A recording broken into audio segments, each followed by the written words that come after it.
Bonjour à vous. Aujourd'hui, vidéo un peu spéciale pour moi car j'ai eu l'immense chance de pouvoir interviewer l'acteur et réalisateur Tarek Boudali ainsi que l'acteur Julien Arruti. Et ce à l'occasion de la sortie de leur film 30 jours max le 14 octobre 2020. La rencontre s'est faite au cinéma Pathé et Chirol que je remercie chaleureusement pour leur accueil et pour leur bienveillance extraordinaire. Sur ce, je vous laisse vous délecter de l'interview. Et nous, on se retrouve à la fin de la vidéo. A tout à l'heure.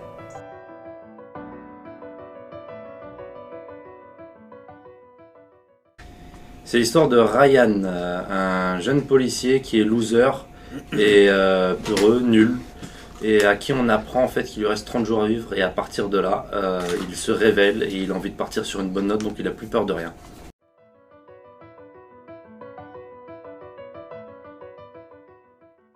Je suis parti d'une question conne que je me suis posée un jour: qu'est-ce que je ferais s'il me restait peu de temps à vivre? Je pense qu'il y a pas mal de monde qui s'est posé cette question, et donc voilà, je me suis dit pourquoi pas en faire une comédie.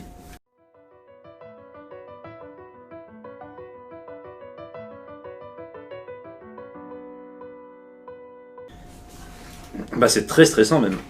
Quand tu réalises un film, c'est hyper stressant parce que le film il repose sur toi. C'est tes choix, c'est ta direction artistique, c'est ta façon de diriger, c'est tout vient de toi. Donc si c'est bien, tant mieux, mais si c'est pas bien, voilà. Tu prends tout dans la gueule. Ouais.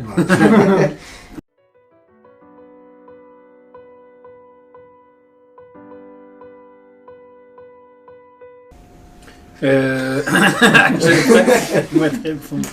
En fait, moi, j'aime beaucoup les comédies de... nous, en fait, on aime beaucoup les comédies de Francis Weber. Tu vois, La Chèvre, Le Dîner de con et tout, on adore ça. Les comédies des frères Farelli, Marie à tout prix, tu vois, tout ça. Et après, on a chacun des petits trucs.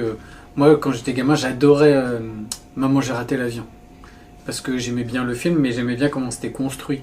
Tu vois, d'un point de vue d'écriture, ils mettent tout, ils préparent tout en amont, et à la dernière scène, tout ce qui t'a préparé au début du film, tu vois toute la mécanique humoristique à la fin, et je trouve ça hyper bien fichu. Voilà. Bah, c'est à peu près pareil, hein, c'est ça, hein, c'est les frères Farelli, c'est Francis Weber. Voilà, il y a la troupe du Splendide qui nous a donné envie de faire ce métier, Les Inconnus, Les Nuls. Donc voilà, tout ça, ce sont des inspirations pour nous. Et j'ai remarqué aussi, il y a beaucoup d'acteurs qui s'inspirent aussi des Monty Python, pas vous? Ouais, moi j'aime bien les Monty Python, mais j'ai découvert tard, avec Sacré Graal. Mais ça m'a pas inspiré parce que j'ai découvert ça très tard. C'est un pote à moi qui m'a dit mais regarde et tout. Et c'est vrai que c'est génialissime les Monty Python.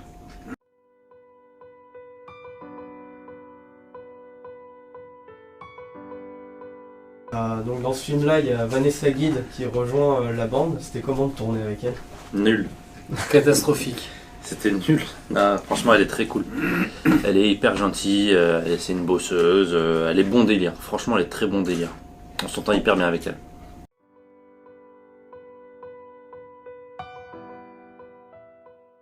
elle. C'est à la fin de l'écriture, je me suis dit qui pouvait interpréter ce rôle. Bah, son nom est venu très vite dans ma tête. Et on lui a proposé. C'était un peu comme jeter une bouteille à la mer, je n'étais pas sûr qu'il lise. Donc voilà, il a lu très vite, et puis il m'a très vite contacté pour qu'on se voit, et il était emballé, il m'a dit on y va. Voilà, donc c'était un vrai bonheur de travailler avec lui.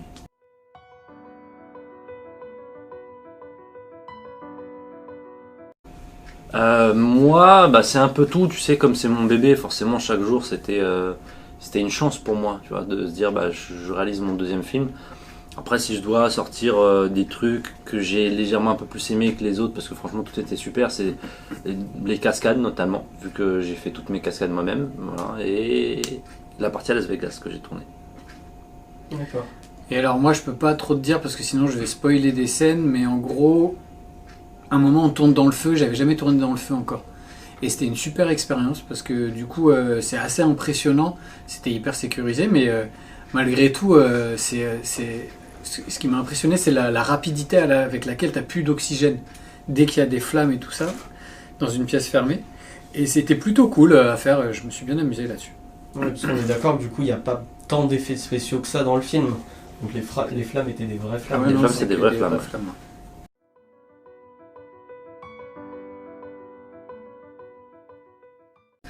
Et donc comme je vous ai dit précédemment, j'ai une émission sur le thème des anecdotes de films. Donc est-ce que vous avez une anecdote à nous partager sur ce film? Tarek, ouais, il en a une, t'en as une toi? T'en as une. Moi, c'est une anecdote, mais avant le tournage. C'était juste avant le tournage, en fait, j'avais demandé à la préfecture de police de Paris de faire une ronde avec la bague de nuit. C'était pour que je puisse me mettre dans la peau du policier. Et ça a été accepté, et on fait une ronde, il se passe pas grand chose, et à 3h du matin, on engage une course-poursuite dans les rues de Paris avec des voleurs de voitures. Et donc, du coup, il y a une vraie course-poursuite, on est à 100 km/h dans la rue de Paris, moi j'ai l'impression d'être dans un film. Au final, ils arrivent à choper les gars, ils les menottent, etc. et tout, ils les mettent dehors. Et le chef de la police me dit c'est bon, c'est sécurisé, tu peux sortir. Donc moi je sors, je suis avec ma casquette, et là je tombe nez à nez avec un des voleurs qui me regarde. Il regarde le policier, il fait il est connu lui, non? Le mec m'a reconnu, donc voilà, ok. Donc je vais voir le policier, je lui dis est-ce que tu peux aller leur parler et leur dire que bon, moi j'ai rien à voir avec cette histoire, c'est pas ma voiture, etc. et tout, juste pour être sûr. Pas de souci, donc le policier va voir le voleur, il lui dit bon, le gars que t'as vu en fait il est juste là en tant qu'observateur. Et le voleur lui dit je sais, je le connais, c'est le pote de mon cousin. Et c'était véridique, je connaissais vraiment le cousin du voleur. Donc j'ai failli finir en tôle moi aussi. Belle coïncidence quand même. Ouais. Et ben, je vais te raconter une autre anecdote, c'est que dans le film, sans trop en dire, à un moment je chante la bamba. Et du coup, en c'était ma fait, prochaine question justement. je chante la bamba parce qu'en fait, il y a 2 ans de ça, on fait les enfoirés tous les ans.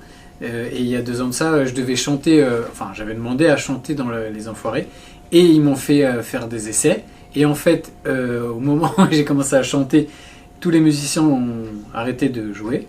Donc j'ai vécu un petit moment de solitude. Et là, le chef d'orchestre il m'a dit non mais te casse pas, on va arrêter parce que tu vas vivre un moment gênant, ne prends pas la tête et tout. Et je fais bon, il me dit vaut mieux que tu fasses les sketchs, c'est bien les sketchs et tout. Je fais bon, d'accord. Et j'étais un peu frustré. Et du coup, le lendemain, c'était au tour de Tarek de faire les essais. Moi, j'étais persuadé qu'il allait se faire recaler. Parce que pour moi, il chante moins bien que moi. Et du coup, il sort des essais, je lui avais rien dit.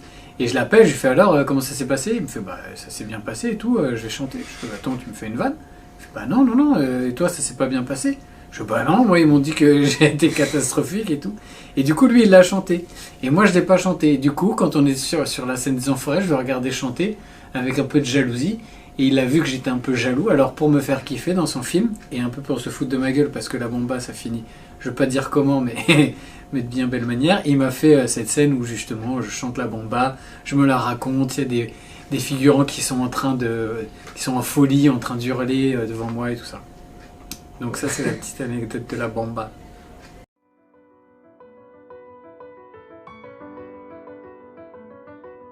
Du coup, le titre du film c'est 30 jours max, parce que le personnage principal il lui reste plus que 30 jours à vivre. Justement, vous, qu'est-ce que vous feriez si vous restez plus que 30 jours à vivre? Je ferai une interview avec toi. C'est gentil, merci. Exactement. On ferait une interview dans Qu'est-ce qu'on se mate? Il l'a bien dit. On note.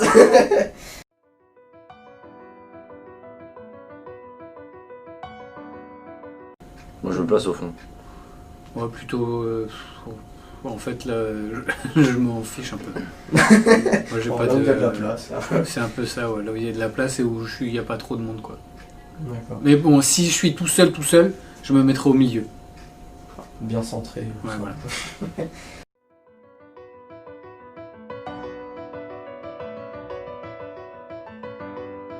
Alors on s'est vu dans un club échangiste pour la première fois.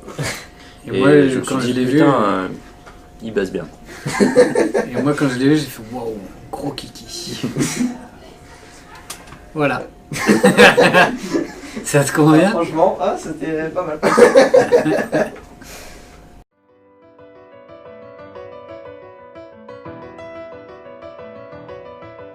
Vous, du coup, Julien, vous aviez dit aux questions-réponses avec le public tout à l'heure que vous n'aviez pas spécialement envie pour l'instant de réaliser de films. Mais du coup, plutôt pour Tarek, est-ce que vous avez un acteur ou un réalisateur avec qui vous aimeriez collaborer dans le futur? Français? Français, américain, enfin peu importe. Beaucoup de français, déjà j'aimerais bien un jour tourner dans un film de Toledano Nakash. ça serait kiffant. Bon. Voilà, après en acteur avec qui j'aimerais bien jouer, je dirais Pierre Richard, j'aimerais bien un jour tourner avec lui. Après en américain, il y en a plein, hein, Will Smith, Tom Cruise, Denzel Washington. Ouais, fameux Tom Cruise. Toi, c'est exclusivement masculin, toi. Non, Charlize Theron, j'aimerais beaucoup. Voilà, moi aussi j'aime bien. Elle est extraordinaire comme actrice. Ouais. Elle a un charisme de fou. Ah ouais, ça ouais.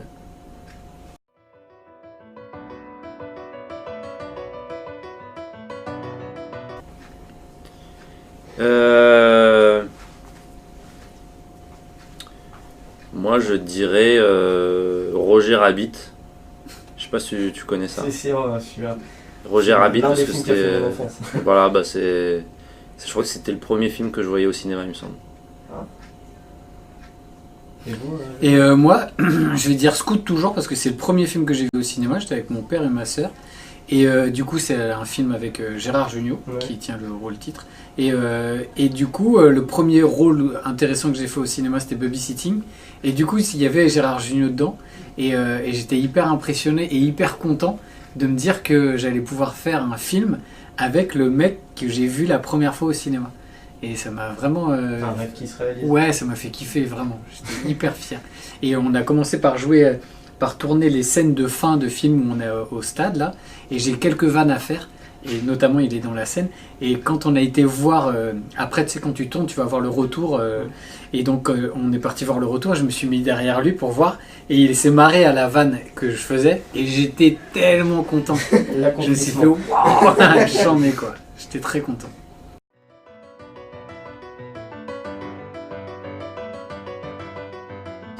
Bah là, on tourne le film de Philippe actuellement, qu'il a écrit avec Julien. Donc super héros malgré lui. C'est ça. Exactement. Donc on fait des allers-retours entre Paris et puis les dates de tournée. D'accord. Et en dehors du cinéma, vous avez d'autres projets ou... Voilà, ouais, on va rentrer, dormir à l'hôtel. Ça c'est un bon planning, ça fait du bien. Voilà, ça m'a fait extrêmement plaisir de pouvoir les rencontrer. Ils sont d'une gentillesse, d'une bienveillance inconcevable. J'ai vraiment passé un super moment avec eux, ça m'a fait très très plaisir. Sur ce, n'oubliez pas de vous abonner à la chaîne YouTube et d'activer la cloche pour recevoir toutes les notifications de la chaîne. Et surtout, n'oubliez pas d'aller voir le film 30 jours max réalisé par Tarek Boudali. À la semaine prochaine. Alors 30 jours max sort le 14 octobre 2020. Et venez mais alors très nombreux.